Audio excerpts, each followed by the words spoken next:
함께 보실 말씀은 마가복음 5장 1절에서 20절 말씀입니다. 마가복음 5장 1절에서 20절 말씀 우리 함께 봉독하도록 하겠습니다. 함께 봉독하겠습니다. 예수께서 바다 건너편 거라사인의 지방에 이르러 배에서 나오심에 곧 더러운 귀신 들린 사람이 무덤 사이에서 나와 예수를 만나니라. 그 사람은 무덤 사이에 거처하는데 이제는 아무도 그를 쇠사슬로도 맬 수 없게 되었으니 이는 여러 번 고랑과 쇠사슬에 매었어도 쇠사슬을 끊고 고랑을 깨뜨렸음이러라. 그리하여 아무도 그를 제어할 힘이 없는지라. 밤낮 무덤 사이에서나 산에서나 늘 소리 지르며 돌로 자기의 몸을 해치고 있었더라. 그가 멀리서 예수를 보고 달려와 절하며 큰 소리로 부르짖어 이르되 지극히 높으신 하나님의 아들 예수여, 나와 당신이 무슨 상관이 있나이까? 원하건대 하나님 앞에서 맹세하고 나를 괴롭게 하지 마옵소서 하니, 이는 예수께서 이미 그에게 이르시기를 더러운 귀신아 그 사람에게서 나오라 하셨음이라. 이에 물으시되 내 이름이 무엇이냐? 이르되 내 이름은 군대니 우리가 많음이니이다 하고 자기를 그 지방에서 내보내지 마시기를 간구하더니, 마침 거기 돼지의 큰 떼가 산 곁에서 먹고 있는지라. 이에 간구하여 이르되 우리를 돼지에게로 보내어 들어가게 하소서 하니, 허락하신대 더러운 귀신들이 나와서 돼지에게로 들어가매 거의 2,000마리 되는 떼가 바다를 향하여 비탈로 내리다라. 바다에서 몰수하거늘 치던 자들이 도망하여 읍내와 여러 마을에 말하니, 사람들이 어떻게 되었는지를 보러 와서 예수께 이르러 그 귀신 들렸던 자 곧 군대 귀신 집혔던 자가 옷을 입고 정신이 온전하여 앉은 것을 보고 두려워하더라. 이에 귀신 들렸던 자가 당한 것과 돼지의 일을 본 자들이 그에게 알림해 그들이 예수께 그 지방에서 떠나시기를 간구하더라. 예수께서 배에 오르실 때에 귀신 들렸던 사람이 함께 있기를 간구하였으나 허락하지 아니하시고 그에게 이르시되 집으로 돌아가 주께서 내게 어떻게 큰 일을 행하사 너를 불쌍히 여기신 것을 내 가족에게 알리라 하시니, 그가 가서 예수께서 자기에게 어떻게 큰 일을 행하셨는지를 대가볼리에 전파하니 모든 사람이 놀랍게 여기더라. 아멘. 네, 오늘은 마가복음 5장의 말씀, 그리고 5장의 말씀이 시작되면서 몇 가지 예수님께서 기적들, 이적들을 보여주시는데, 그 첫 번째로 귀신 들린 자를 치유하는, 귀신을 내쫓는 그 이야기를 함께 살펴보도록 하겠습니다. 예수님은 갈릴리 호수를 배를 타고 지나오셔서 그 지나오는 과정 가운데 큰 풍랑을 만나게 되고 제자들에게 그 풍랑을 잠잠하게 만드시는 모습을 보여주시면서 그가 누구이신가, 그가 누구이시기에 저 풍랑도, 저 바다와 바람들도 그의 말 앞에 잠잠하여지는가라는 감탄 혹은 경외를 하며 배를 건너오게 됩니다. 그 사건들은 예수님이 단순히 놀라운 능력을 가진 선지자나 사람으로만 존재하는 것이 아니라, 그분께서는 세상을 다스리시는 세상의 주인, 주관자, 왕, 바로 하나님이심을 드러내시는 사건이었고, 오늘 본문을 통해서도 귀신들조차도, 마귀조차도 그분 앞에서 하나님의 아들이라 고백하며 예수님께서 하나님이심을 나타내는 그런 사건들로 기록이 되어 있습니다. 오늘 사건을 살펴보면서 귀신 들린 자 그리고 마귀가 하는 일들을 살펴보며 또 우리가 어떤 삶을 살아야 하는지를 생각해 보며 적용해 보도록 하겠습니다. 제자들은 예수님을 보며 계속해서 깜짝 놀라고 있습니다. 예수님이 하시는 일들이 처음에는 그분이 능력이 있는 분인 줄 알았지만, 이제는 그 능력을 떠나서 이분이 신이 아니신가, 신으로부터 능력을 부여받는 특별한 선지자들은 많이 있었습니다. 대표적으로 엘리야가 그랬죠.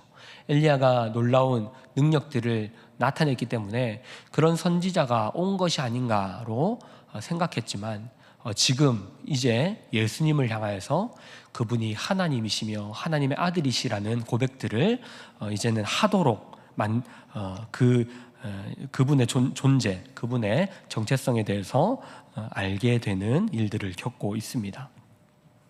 예수님은 바다를 갈릴리 호수를 건너서 거라사 지방으로 가게 됩니다. 데가볼리 10개의 폴리스, 10개의 도시가 연합되어 있는 그 지역 중에 거라사 인들이 사는 지방으로 가시게 됩니다. 여기에 대해서 다른 복음서들마다 표현들이 달라서 조금 오해할 수 있는 부분들이 있지만, 그러나 이것들은 서로 부딪히는 것들이 아니라 다양한 각도에서 그 지역을 해석하고 있는 것이고 이야기하고 있는 것입니다. 이렇게만 말씀을 드리고 본문을 계속해서 이야기해 보도록 하겠습니다. 예수님께서는 이방 땅으로 가서 지금 이 일들을 하고 있는 것입니다. 돼지를 수천 마리를 키웠다라는 것도, 돼지는 이스라엘 백성들, 유대인들에게는 부정한 동물이었기 때문에 이 동물을 키운다는 것은 그곳이 이방인들의 땅이었다라는 것이죠. 이방인들이 많이 거주하는 그 지역으로 가서 예수님이 이 일들을 시작하고 계시는 것입니다. 예수님께서는 거라사에 도착하시자 무덤 사이에서 귀신 들린 한 사람이 뛰쳐나옵니다. 아마도 예수님은 이 귀신 들린 사람을 치유하기 위해서 만나러 가셨던 것 같습니다. 이 귀신 들린 사람은 그 모습이 아주 비참했습니다. 귀신에게, 사탄에게 자신의 삶을 송두리째 빼앗겨 버려서 비참한 인생을 살고 있는 모습, 이것이 하나님 없는 사람의 실존입니다. 지금 우리는 이 본문을 통하여서 아주 특별하게 고통받는 사람의 모습을 보는 것 같지만, 사실은 하나님이 없는 자리, 하나님이 없는 인생을 살게 되면 극단적으로 이러한 인생을 살아가게 된다는 것을 우리는 생각해 볼 수 있는 것이죠. 마가복음에서 나타나고 있지만 다른 복음서들도 이 사람에 대해서 아주 생생하게 이 귀신 들린 사람에 대해서 묘사하고 있습니다. 먼저 누가복음에서는 그가 오랫동안 옷을 입지 않았었다라고 표현하고 있습니다. 사람이 옷을 벗고 돌아다닌다. 어떤 것입니까? 수치심을 느끼지 못한다는 겁니다. 옷을 벗고 있어도 부끄럽지 않고 자신의 수치를 느끼지 못하는, 죄와 마귀의 지배 아래에 있는 인간은 자신이 하는 일이 얼마나 수치스럽고 부끄러운지를 알지 못한다는 것이죠. 자신이 짓는 죄들, 자신이 하고 있는 그 부도덕하고 부정한 행실들, 그것들이 하나님을 떠나 살아갈 때에는 부끄러운 줄 모르고 살아가게 됩니다. 그 빛이신 그리스도가 오셔서 그것을 그 빛을 우리에게 비추어 주실 때 우리는 그 우리의 어두운 모습과 죄악들을 밝히 알게 되고 우리의 잘못들을 분별하게 되는 것이죠. 낮보다 밤에 더 방탕해지는 이유가 무엇입니까? 어두워서 잘 보이지 않기 때문입니다. 내가 하고 있는 일들이 무엇인지 잘 모르기 때문입니다. 지금 귀신 들린 자도 그러했던 것 같습니다. 자신이 하고 있는 그 행실들이 얼마나 수치스러운지도 이제 모르고, 심지어 옷을 벗고 다녀도 부끄럽지 않은 그런 삶을 살고 있었던 것이죠. 오늘날 세상 사람들도 이 귀신 들린 자처럼 옷은 벗지 않지만, 그러나 양심이 마비되고 죄에 너무나 무뎌져서 마치 양심이 화인 맞은 것처럼 그런 죄를 짓고 살아도 아무런 부끄러움이 없는 그런 모습, 죄로 물들고 마귀에게 휘둘리고 있는 세상, 이 세상이 참으로 이 수치심을 상실한 세상 같습니다. 우리는 마귀에게 붙들려 살아갈 때 이런 삶을 살게 된다는 것을 한번 또 생각해 보아야 합니다. 그리고 그는 무덤 속에서 살았습니다. 무덤은 부정한 곳이었습니다. 죽은 자들이 죽은 시체들을 묻는 곳이고, 그리고 율법으로 그곳은 죽은 자와 접촉하는 것은 부정한 것으로 여겨졌기 때문에 그들이 이 무덤에서 산다, 그 귀신 들린 자가 무덤에 살고 있다는 것은 살았으나 죽은 것 같은 인생, 생명이 있으나 호흡하지 않는 것 같은 그런 인생을 살고 있는 것이죠.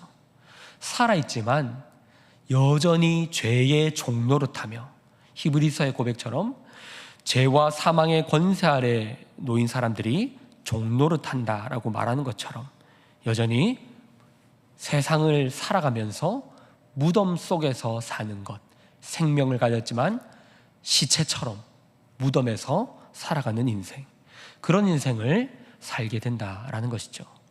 살아있으면 뭐합니까? 무덤에서 사는데. 우리가 생명을 가졌으면 뭐합니까? 생명을 가진 자처럼 살지 못하는데. 예수님 없는 인생이 그렇다는 것입니다. 겉으로 보기에는 자유로운 것 같습니다. 내 마음대로 하는 것 같습니다. 하지만 그것은 참된 자유가 아닙니다.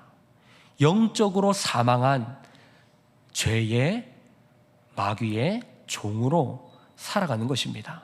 이것이 예수 없는 인생의 모습입니다. 그리고 그는 5절의 말씀처럼 돌로 자기 몸을 해치고 자해했습니다. 자신의 생명을 보존하는 능력을 상실한 것입니다. 삶을 보존하는 능력을 빼앗기고 그 본능이 사라져버리고 자신을 괴롭히는 것입니다. 오늘날도 여러 가지 중독들로 사람들이 아파합니다.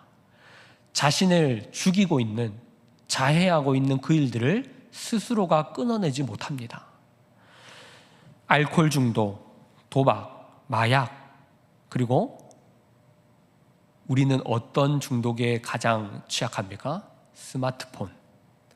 이 휴대폰이 없이는 살아가지 못하는, 휴대폰을 하나님처럼 여기며 살아가는, 각자가 서로가 다른 중독에 노예가 되어서 살아가기가 너무나 쉽습니다. 성경을 가까이 해야 하는 이유는 너무나 많지만 성경을 가까이 하면요, 자연스럽게 하나님을 사모하게 되고 경건한 삶을 사모하게 되고 그런 삶을 쫓아가게 되기 때문에 우리가 성경을 사모해야 하는 것입니다. 우리를 즐겁게 하는 여러 가지 수많은 일들이 있습니다. 그것들을 하지 말라는 것은 아닙니다. 기독교는 그런 것들을 거절하는, 그런 것들을 멀리하는 종교가 아닙니다. 고행을 일삼는 종교가 아닙니다. 모든 것을 누려도 괜찮습니다. 하지만 통제가 되지 않으면 안 됩니다. 기독교인들은 모든 것들을 누린다는 것이 예수님 안에서 그런 것들을 누릴 수 있는 것입니다. 맛있는 음식, 좋은 곳에 가서 사랑하는 사람들과 차를 마시고 시간을 보내는 것, 친구들과 어울려서 당구를 치고 탁구를 치고 테니스를 치고 골프를 치는 것, 이 모든 것들이 우리에게 허락되어 있습니다. 하지만 그 일들이 우리에게 주인이 되어서 그 일들을 즐기는 것을 넘어서 그 일에 종이 된다면 그것들은 우리를 자유롭게 하는 것이 아니라 억압하며 우리를 해치는 일들이 되는 것이죠. 그러므로 우리는 스스로를 제어할 수 있어야 합니다. 그 제어는, 스스로 제어하는 그 제어는 예수 안에 있을 때 가능한 것입니다. 예수를 벗어난 인생, 그 인생은 스스로를 자해하며 괴롭히며 망가뜨리는 그러한 인생이 되는 것이죠. 그 극단적인 모습으로 오늘 귀신 들린 자도 돌로 주체하지 못하여서 자기 몸을 자해하고 학대하고 있는 것입니다. 그리고 그 자는 밤낮 소리 질렀습니다. 부르짖었습니다. 그 마음에 주체할 수 없는 외침을 조용히 멈출 수 없는 것이죠. 밤낮 무덤 속에서 절규하며 소리치며 외치고 있습니다. 오늘날도 우리 주변에 많은 사람들이 소리 없는 아우성을 치고 있습니다. 그들은 외적으로는 괜찮다고 합니다. 괜찮으세요? 물어보면 괜찮다라고 말합니다. 그러나 그들의 표정이 그렇게 말하지 않습니다. 그들의 눈이 괜찮지 않다라고 말합니다. 그들의 인생이 우리가 보기엔 너무나 소리치고 있습니다. 절규하는 영혼들이 너무나 많습니다. 가정 문제, 대인관계, 상처, 죄책감, 이러한 영혼에 울부짖는 소리들이 너무나 넘쳐납니다. 우리는 예수님이 그 귀신 들린 자를 찾아가셨듯이 그 부르짖는 소리를 외면해선 안 됩니다. 사랑하는 성도 여러분, 이 귀신 들린 자의 모습은 이 이야기는 그저 하나의 스토리가 아닙니다. 마귀의 권세 아래 묶인 자의 모습입니다. 어둠의 권세 아래, 죄와 사망 아래에 그 그늘 아래에 들이운 자의 삶의 모습이 어떤지를 우리는 보게 되는 것입니다. 그 이유가 무엇입니까? 바로 빛이 없기 때문입니다. 빛이 없기 때문입니다. 예수 그리스도라는 빛이 그 인생에 없기 때문에 그가 그런 삶을 살게 되는 것입니다. 예수님은 이러한 어둠을 거두어내시기 위해 이 땅에 오셨고, 그리고 그러한 자들을 찾아가십니다. 우리는 이 이야기를 통해서 어떤 사람이 귀신 들렸는가, 저 사람을 보니 이 귀신 들린 자와 똑같은 행동을 하네, 저 사람은 귀신 들린 사람이야 라는 식으로 판별하는 기준으로 주신 것이 아닙니다. 예수님만이 사단의 권세 아래, 마귀의 권세 아래 자신의 삶을 빼앗겨버리고 인간다운 삶을 살아가지 못하는 그러한 사람을 치유하고 새롭게 회복시킬 수 있다라는 그 이야기를 우리는 오늘 본문을 통하여서 확인할 수 있는 것입니다. 예수님만이 인간의 고립, 자기 절망, 고독, 영적인 죽음, 파멸, 그런 것에서 건져내실 수 있으십니다. 예수를 믿는다는 것은 그분으로 인해 우리가 참된 인생이 무엇인가를 발견하고 그 삶을 살아갈 수 있기 시작한다라는 것입니다. 예수를 믿기만 하면 이제 모든 어려움이 사라지는 것이 아니라 인간다운 삶을 시작할 수 있다라는 것이죠. 구원이라는 것은 이제 그 삶을 시작하도록 새롭게 출생하게 되는 것입니다. 이전에는 첫사람 아담의 후손으로 아무리 노력해도 빚어내는 것이 사망, 생명 없음이었지만 이제 둘째 아담이신 예수 그리스도로 말미암아 그가 태어나신 것처럼, 새롭게 태어나신 것처럼 우리도 새로운 생명을 시작하게 되는 것입니다. 예수님이 세례를 왜 받으셨을까요? 세례라는 것은 죄인들이 새롭게 태어나는 것입니다. 예수님은 세례를 받으실 필요가 없으시지만 새로운 아담으로서 그분께서 새롭게 창조되셔서 아담의 육신으로 태어나셨다가 그가 우리를 구원하시기 위해 세례를 받는 그 사건은 우리의 인간의 육신을, 인간으로 오셔서 그 인간의 육신을 새롭게 만드셔서 우리와 연합하셔서 우리 또한 예수의 이름으로 세례를 받아 새로운 인간들이 되게 하시는 것입니다. 이것이 이해되십니까? 놀라운 하나님의 구원 계획입니다. 구원이라는 것은 그저 티켓을 주어서 천국에 들어가게 하시는 것이 아니라 하나님의 형상으로 살아가지 못하는 우리를 하나님께서 살아가게 하시겠다는 것입니다. 뿐만 아니라 내가 너희를 하나님의 형상으로 온전하게 만드시겠다라는 것입니다.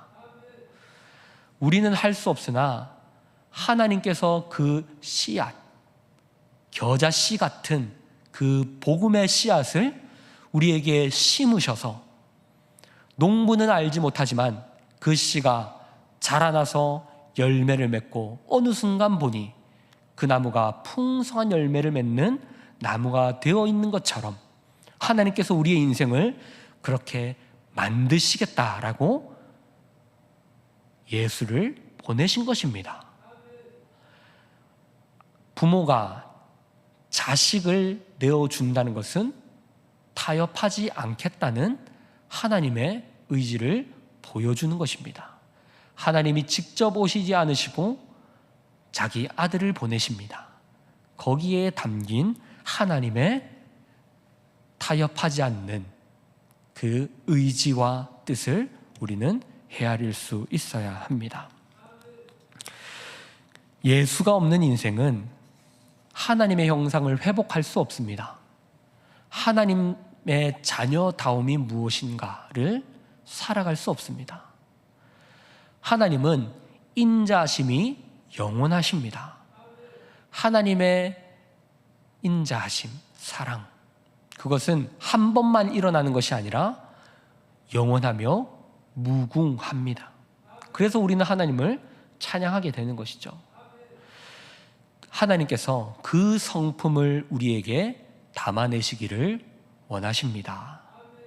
하나님이 사람을 창조하신 것은 그분의 본성이 사랑이신데 그 사랑할 대상을 어딘가에서 찾는 것이 아니라 인간은 사랑하고 싶은 대상을 찾아다니지만 그분은 창조하셔서 그 사랑의 대상을 창조하셔서 사랑하시는 것입니다. 그분의 사랑은 창조적입니다. 우리를 버리실 수 있지만 창조하신 우리를 그분의 당신의 자녀들을 버리지 아니하시고 우리를 새롭게 다시 한 번 더 창조하셔서 그분의 사랑을 이루시겠답니다. 그것이 하나님의 성품이시며 그분의 본성이시며 우리를 사랑하시는 하나님의 사랑입니다. 마귀는 교활합니다. 예수님 앞에서 그 귀신 들린 자 속에 있던 그 마귀는 예수님을 만날 때 예수님께 이렇게 말합니다.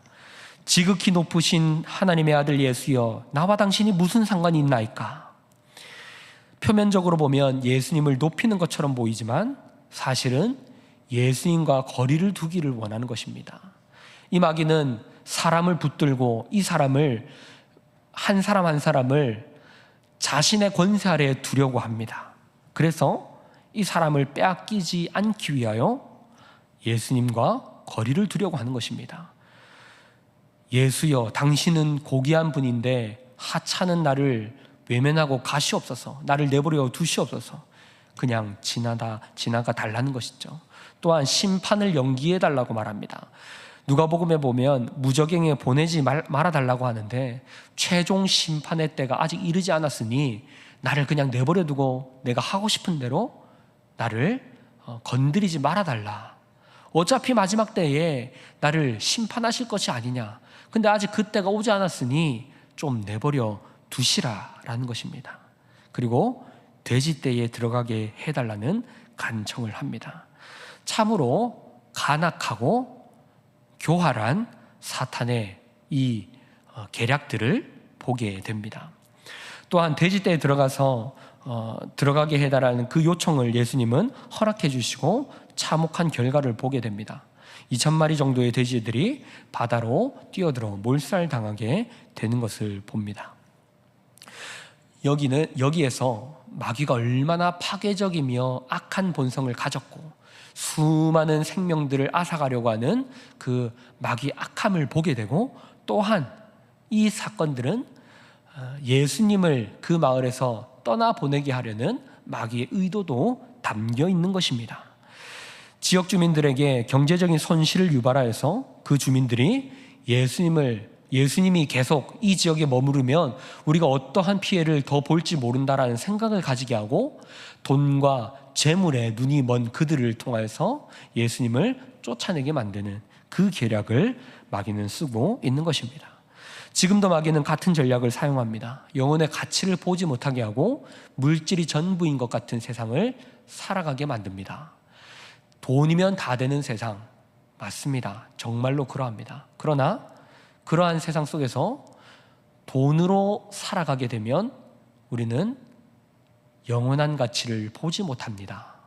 그리고 이 주민들처럼 귀신 들린 사람이 고침받은 것을 보지 못하고 수많은 돼지떼가 죽은 것으로 인해 내 재물이 피해를 볼까, 내 재산에 어려움이 당할까, 저 귀신 들린 자를 고치는 예수님을 보지 못하고 내 재산만 보고 그 예수님 보고 이곳을 떠나달라라고 말하게 되는 것이죠. 우리는 이러한 영적인 어두움을 가져서는 안 됩니다. 예수님은 이러한 일들을 통해서도 사탄에게 휘둘려서 쫓겨나는 것이 아니라 이러한 일들을 통하여서도 하나님의 일을 이루십니다. 우리는 하나님을 어떻게 믿어야 합니까?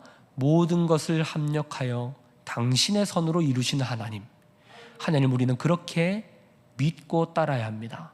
예수님은 그곳에서 물러나시지만 그 치유받은 사람을 통하여서 그 가족들과 그 지역에 복음을 전하게 하십니다. 그 치유받은 귀신 들린 자가 예수님과 함께 그곳을 떠나서 예수님과 함께 다니고 싶어 했지만 그것을 허락하지 않으시고 너는 너의 가족들에게 가서 너의 이웃들에게 가서 네가 경험한 일들을 전하여라. 그 일들을 전하여라. 복음을 전하여라 라고 말씀하십니다. 예수님은 이 일을 통해서 최초의 이방인 선교 사건을 펼쳐 나가십니다. 그 치유받은 사람은 아마 그 지역에 평생 복음을 전했을 것이고 변화된 자기의 인생을 증거로 내세우며 자신이 증인이 되어서 그 삶을 살아갔을 것입니다. 예수님은 사탄의 그 전략도 바꾸셔서 하나님의 나라를 확장시켜 가시는 것입니다. 사랑하는 성도 여러분, 우리는 그러므로 귀신 들린 자와 같은 그러한 자들의 울부짖는 소리, 그 영혼에 애통하며 살려달라고 외치는 그 소리, 그는 소리를 지르며 사람들을 협박하고 겁박하지만 사실상 그 외침은 그 안에 있는 영혼이 살려달라고 외치는 울부짖는 소리입니다. 우리는 그 소리를 들을 수 있어야 합니다. 사탄, 마귀가 그 인생들을 쥐고 흔들어서 돈이 전부인 것처럼 살아가게 만들고 영원한 것을 보지 못하게 만들지만 우리는 예수님께서 그 음성에 귀 기울이시고 그를 찾아가서 그를 회복시켜 주시는 것처럼 예수 이름으로 살아가게 하시는 것처럼 우리도 그러한 목소리들을 외면해선 안 됩니다. 우리가 전도할 때마다 아이고 나는 괜찮다, 나는 교회 안 다녀도 지금 충분하다 라고 말하는 그런 소리들을 들을 것입니다. 하지만 그 소리를 정말로 괜찮은 소리로 들어서는 안 됩니다. 그 인생은 잘못된 것을 쫓아가며 주식이 전부인 것처럼, 골프가 전부인 것처럼, 술이 전부인 것처럼 살아가는, 그것이 너무나 행복해서 벗어나기 싫어하는 그 인생이 얼마나 고통받고 예수 없는 인생을 살아가며 힘든 인생이라는 것을 우리는 듣고 볼 수 있어야 하는 것입니다. 우리는 그들에게 다가가서 복음을 전해줄 수 있어야 합니다. 그리고 고통받는 삶에서 그들을 예수가 있는 인생으로 변화시킬 수 있어야 합니다. 우리는 그런 자들로 부름받았습니다. 세상의 빛과 소금이 된다는 것은 그들을 어둠 속에서 빛으로 인도해내는 것입니다. 너 예수 안 믿으면 지옥 가가 아니라 예수 믿는 인생이 얼마나 복된 것인지를 먼저 우리가 보여주며 살아내며 그들에게 이러한 인생으로 초대해야 하는 것입니다. 우리가 그런 자들로 부름받았다는 것을 기억하고 살아갑시다. 말씀을 정리하겠습니다. 사랑하는 성도 여러분, 오늘 우리에게 주어진 소명은 무엇입니까? 우리는 영혼의 절규를 들어야 합니다. 귀신 들린 자들이 소리치는 것처럼 사탄의 권세 아래에, 세상의 권세 아래에 놓인 자들이, 그들은 괜찮다고 말하지만 그들 속에서 영혼들이 절규하고 있는 소리를 우리는 들어야 합니다. 그리고 예수께서 하신 일들을 우리는 이어받아 그가 보이신 복음의 사명, 하나님 나라를 선포하는 그 복음의 사명, 십자가의 길, 부활의 승리, 그러한 것들을 우리는 우리 삶에 담아내야 하는 것입니다. 세상 가운데 세상이 알지 못하는 그 일들을 우리는 살아내며 선포하며 살아가야 하는 것입니다. 그 일들을 하며 살아가시는 저 여러분이 될 수 있기를 주님의 이름으로 축복합니다. 우리 말씀을 기억하면서 또 우리 찬양